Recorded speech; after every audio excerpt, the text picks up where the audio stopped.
I can see my breath inside, and I have a serious problem with that. Welcome back to Horsepower and Pizza. My name is Bailey. Happy Video Thursday. It is the first Video Thursday of 2021. I threw a little bit of a wrench in the gears. I am changing the engine that I'm going to use in the sketchy cart, but before I do that, I'm going to sell the bike that I was going to rip the engine out of. I put it up for sale, had interest in it, came out to start it before the guy got here, and once it gets to temperature, it leaks coolant.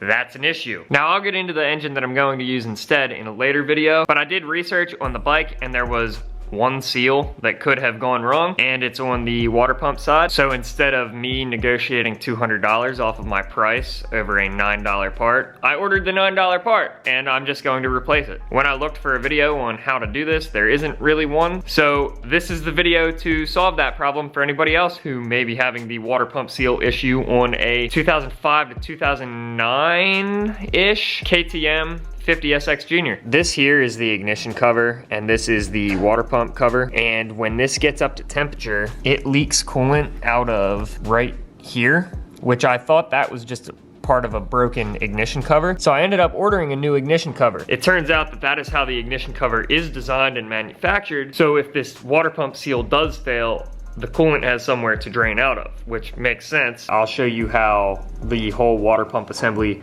goes together when I get it apart. It's really not that complex, and it's just one seal that could have failed. I actually have the seal here. This is another water pump housing cover gasket, because that's bound to be all brittle and everything. This bike itself is super low hours. I think just because it sat for so long, some of the seals kind of dried out and went bad. That's why I did a top end on it when I bought it, and it runs fine. It just leaks a little bit of coolant. I've definitely had bikes that did worse things, but because this is for sale, I want it to be right, so it's not a headache for somebody else. These are the tools that I'm going to use. It's an 8mm socket with a ratchet. I brought over needle nose pliers and a small screwdriver. There's a circlip that holds the water wheel onto the shaft. You're going to have to drain the coolant to do this. This is the drain bolt here to do that, and it's pretty simple. They're all 8mm heads.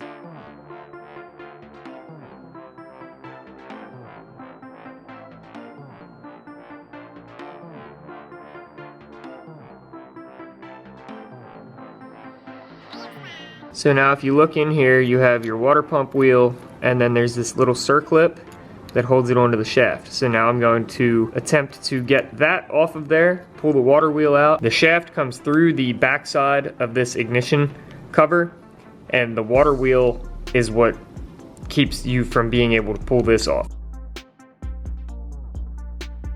So I forgot that I had snap ring pliers, and it's easiest to get the opening of this on the flat part of the shaft and just spread it open like that. Put that off to the side for safekeeping. Now disassembly is pretty easy from here. You just grab the water wheel. It's plastic, so be careful with it. Nothing else, the needle nose pliers might come in handy here.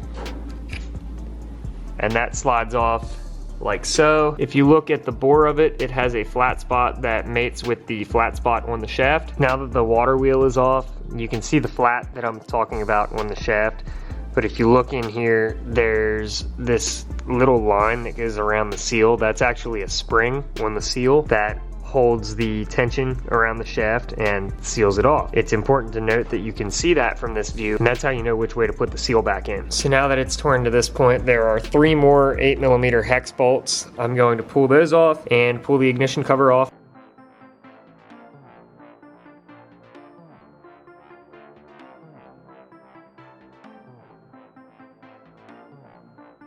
This is your flywheel, and this nut is actually listed by KTM. It's just called the special nut. This key-like area on the nut is what drives the impeller shaft for the water pump. This is the ignition cover that I pulled off. There's bearings in here behind the seal, and this is the shaft, and that's where that nut goes in. So I'm actually going to just try to press that out of there. Bearings on the back side that the shaft gets pressed into, and the bearings actually failed on this, so that could also be part of the reason. They could have failed and tore the seal. Yeah, so I just ordered new bearings for it, and we will pick back up on this when they come. This is one of the 2 bearings that are double stacked behind the seal. The other one is stuck to the shaft but has a lot of play to it side to side, so I ordered 2 new bearings. I already have a new shaft that I didn't show. My bearings came in the mail today. It's now day 2, so I'm going to clean this up, get it back together. So this is the old shaft with one of the old bearings on it.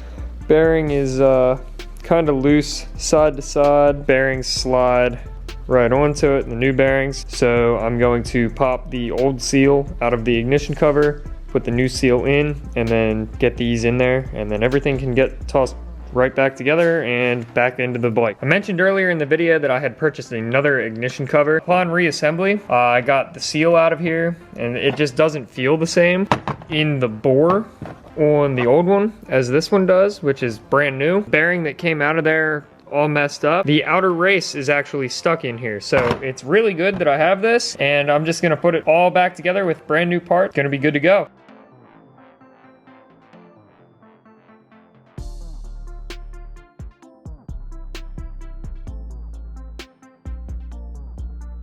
I got the seal and the bearings and the shaft in there, and then the last step is there's a spring that goes down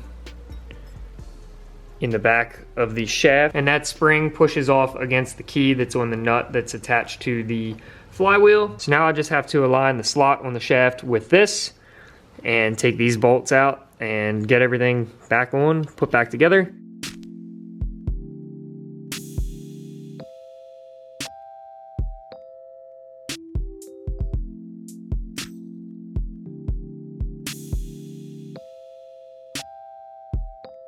Just double check that your hose clamps are tight. I always like to spin mine so the heads of them are accessible, but they're still out of the way and not going to catch your foot or anything. This is your drain bolt. There is a copper crush washer on there. Just make sure that that's tight before you add coolant. You're gonna throw coolant in it and start everything up, make sure that it's good to go.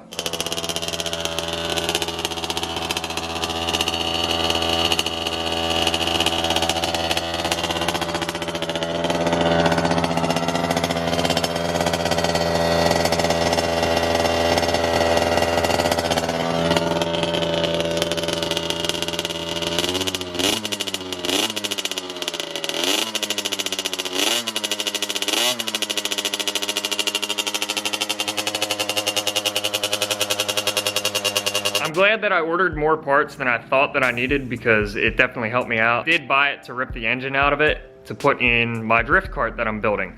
If you haven't already, please subscribe, because the drift cart is going to be wild when it is done. Because it is a perfectly fine little bike, I didn't want to rip the motor out of it and then just be stuck with the frame. It's easier for me to sell the bike as a whole and buy a different engine than it is for me to try to source an engine for the bike and then try to resell it. So that's what I'm going to do. I was always a fan of the Jägermeister KTM graphics back in like 2008, 2009. So when I found the plastics and graphics for it, I had to buy them. Overall, super solid little bike. I'm really excited to get into the sketchy cart, drift cart build. Now that it's winter, I have a little bit more time to work on that. Gonna get into that very shortly. My installation in the garage is almost done, and then I will be able to get the drift car in here and finish that as well. Subaru's gonna get a little bit of love in the next couple of weeks, as well as the 435. I hadn't seen a water pump video on a KTM 50, so I hope I helped you out if that's what you were looking for too. At horsepowerpizza on Instagram. Give this video a huge thumbs up, subscribe,